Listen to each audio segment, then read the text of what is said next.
People have always thought about ways of reforming the monetary system for years.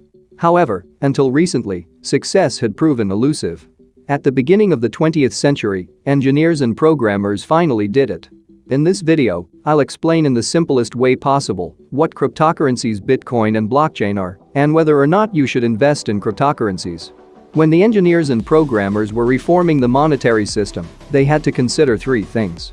1. The emission of money must be uniform and predictable. 2. Everything must be done within a decentralized platform open to all, so that there's no need to involve the banks.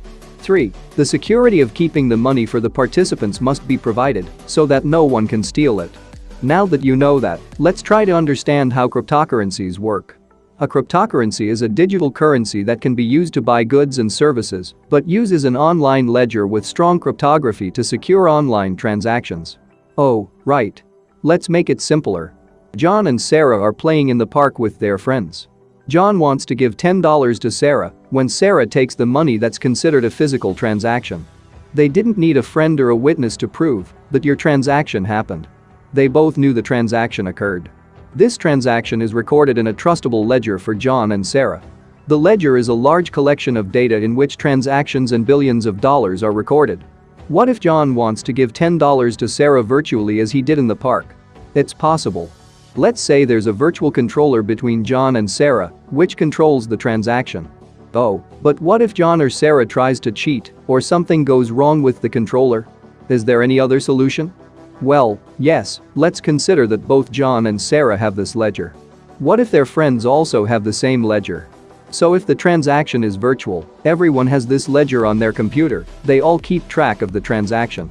John or Sarah wouldn't be able to cheat the ledger since it wouldn't agree with everyone else in the system. This ledger will be very difficult to destroy, especially if many friends of John and Sarah are using it. This ledger system has a defined set of rules from the beginning. Everyone transacting within the ledger can know how money is transacted. If everyone within the ledger agrees to the set of rules, then everyone has trust in all transactions. So there's not one person that has full control over this. John and Sarah have ID numbers in this ledger, much like a nickname. No one in the ledger knows what ID number belongs to John or Sarah unless they give that information to whoever they're transacting with. This provides a layer of anonymity for John and Sarah. This is called Bitcoin protocol. Instead of money, this system uses cryptocurrencies, which are Bitcoin, Ethereum, Ripple and many others. Most cryptocurrencies do not belong to anyone, and no one controls them. This means they are independent of local and international central banks.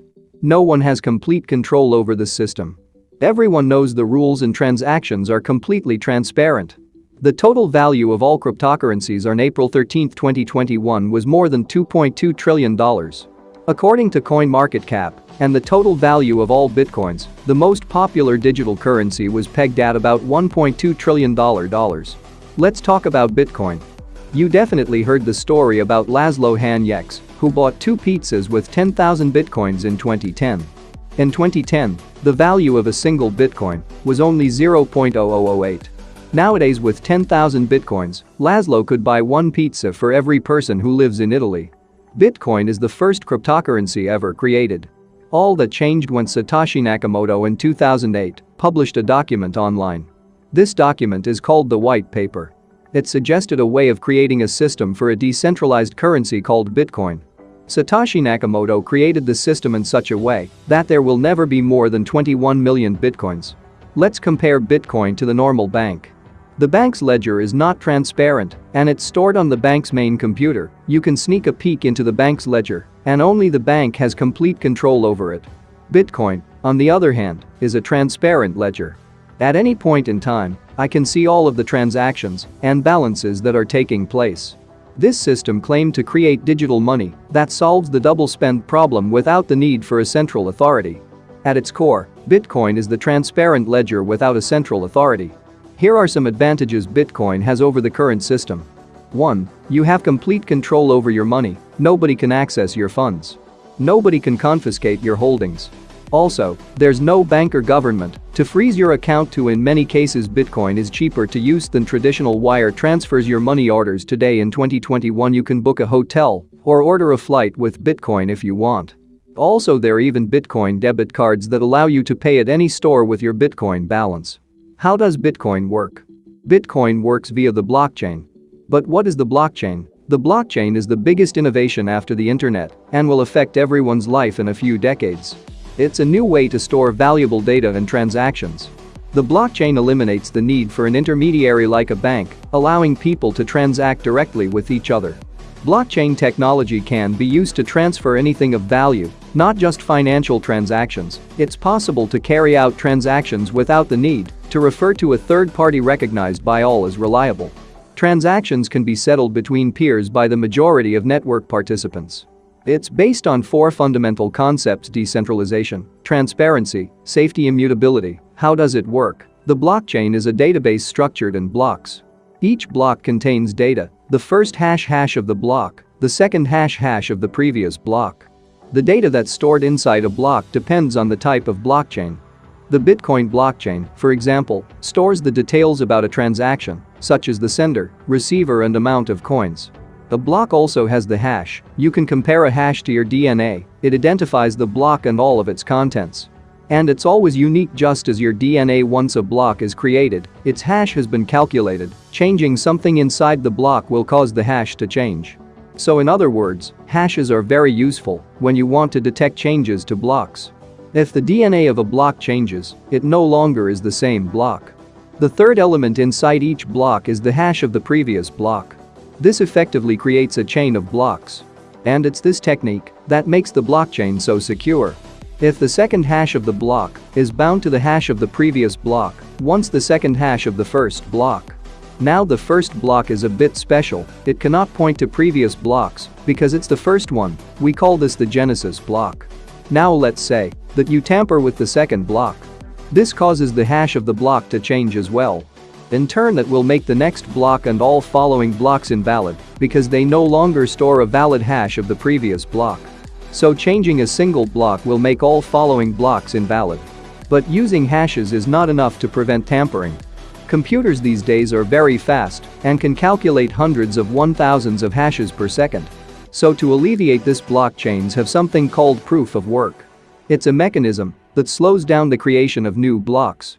In Bitcoin's case, it takes about 10 minutes to create a new block. For a transaction to be processed and considered valid, it must be grouped with other transactions to form a block. Each block is added on top of the previous block. Each block refers to the previous block number, thus creating a link between all the blocks making up the chain. The first block in the chain is called the genesis block. Each block of transaction is validated by the network itself and constitutes an archive of all transactions, of all the history of each transaction. Anyone who's part of the network, information about the transactions that take place within the network itself, completely decentralized. All information is present on all the nodes that make up the network and therefore cannot be changed. Once a block of transactions is added to the blockchain, it's difficult to go back. The more blocks are added to the top, the more difficult it will be to reverse the operation until it's completely impossible. If you want to make a change, you'd have to change all the previous and next blocks. By distributed consent, we mean the fact that most computers must agree on the validity of a transaction before it's accepted in the blockchain.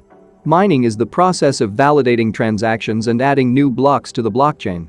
For a new transaction block to be added, it must be checked, validated, and encrypted. To carry out this step, it's necessary to solve a complex mathematical problem that requires a high expenditure of power and processing capacity. The solution to this puzzle is called proof of work. It's difficult to solve, but easy to prove, and it provides proof that computing power was used to help build a network. Small cryptocurrency rewards are awarded for each new block added. Advantages of the blockchain: transparency. Transactions are visible to all participants. Compared to existing archiving and recording systems, the blockchain offers significant improvements in terms of transparency. Removal of intermediaries allows the removal of intermediaries involved in the archiving and transfer of goods necessary in conventional transactions.